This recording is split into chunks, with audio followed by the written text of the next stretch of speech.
So the theme for the next Quest Wednesdays is inclusion and exclusion within the LGBTQ community. Yeah. So what comes up for you when you reflect on that?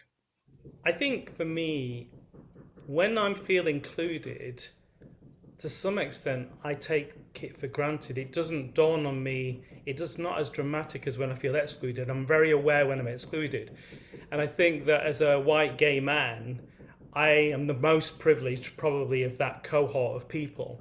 So there's a large part of me is included, and I take it a lot for granted. So I think that's the first thing to say is that I have a privilege there.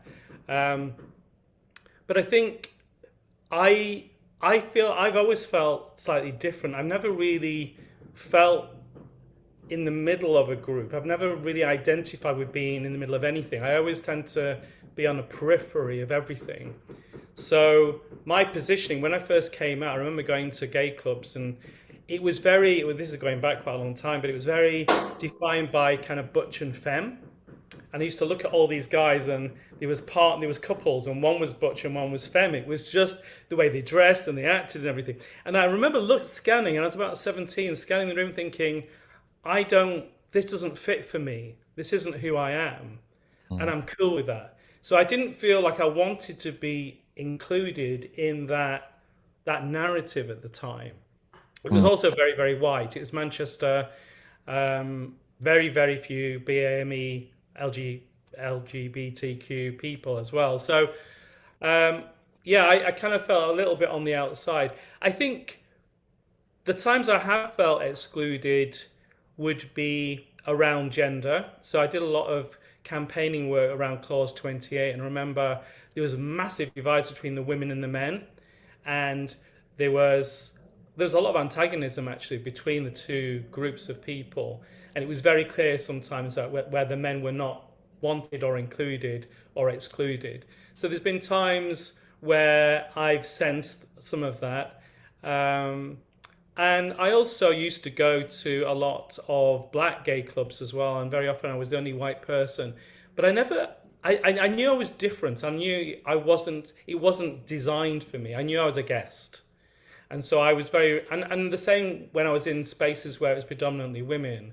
I knew I was a guest in that space, and I've always been respectful of that, and always felt welcomed. Actually, I've never, very rarely felt antagonism from those groups of people. I always felt very comfortable, but also knew that I needed to be respectful as a guest within that space.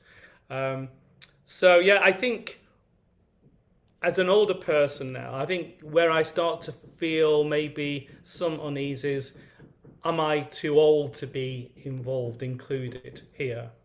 You know, have I passed my sell by date? And sometimes class comes into it as well. So the kinds of people where I have felt antagonism are physically very, very showy gay men, that very physical kind of bodybuilder type people, or people are just very snobby, actually, very snobby and very showy, where they kind of look down on working class people. And I've sometimes had a sense of that. But whenever I've sensed that, I kind of go back to my own sense of worth.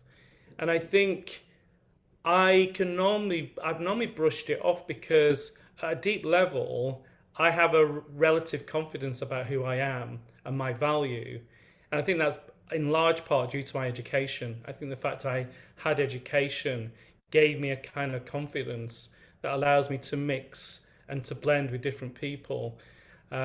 So I very rarely feel that I'm unable to bring myself to a situation.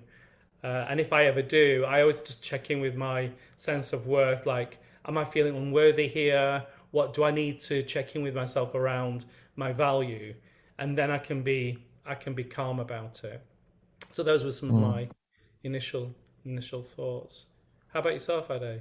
Yeah, great. That's really rich. I think for myself, I see it as an ongoing conversation when it comes to inclusion and exclusion.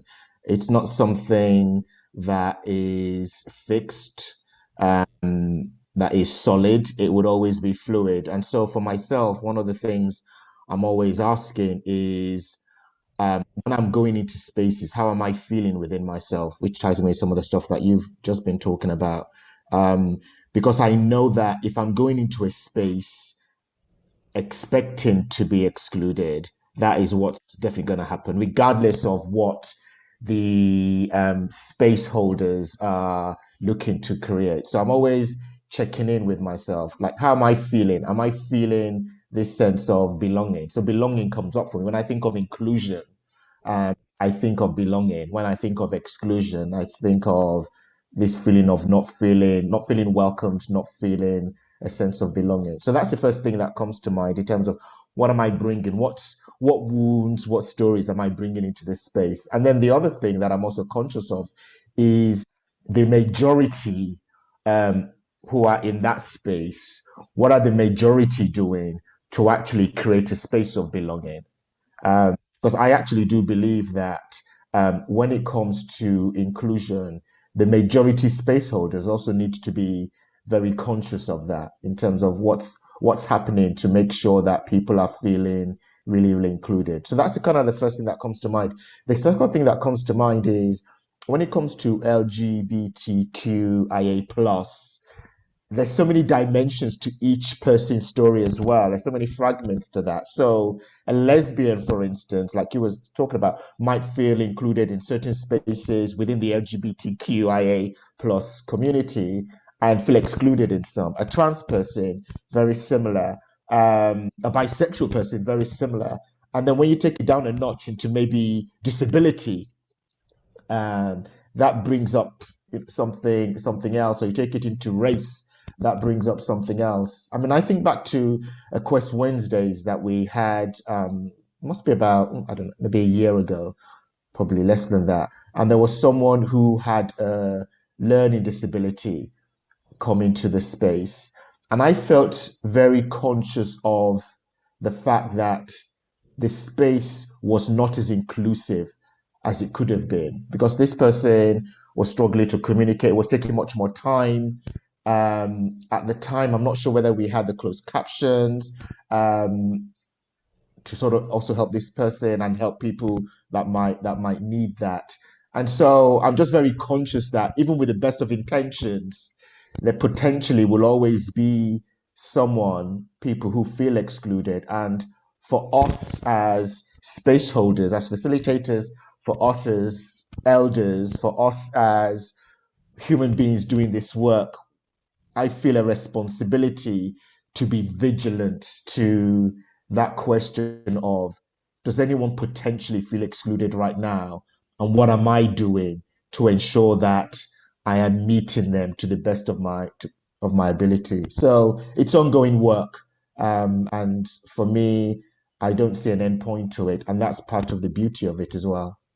Yeah, I love what you're saying, Adé, and it's imperfect. I think, spaces often do unwittingly um, are unwelcoming for whatever reason. And I think, when that happens, when we create spaces where that happens, I think it's about having the humility to listen, to really take on board the feedback and to try to adapt so that the spaces are a space where people feel they can bring themselves, that they can share, and they can feel safe. And I'm hoping that's what will happen within this conversation that we have on this Quest Wednesday too.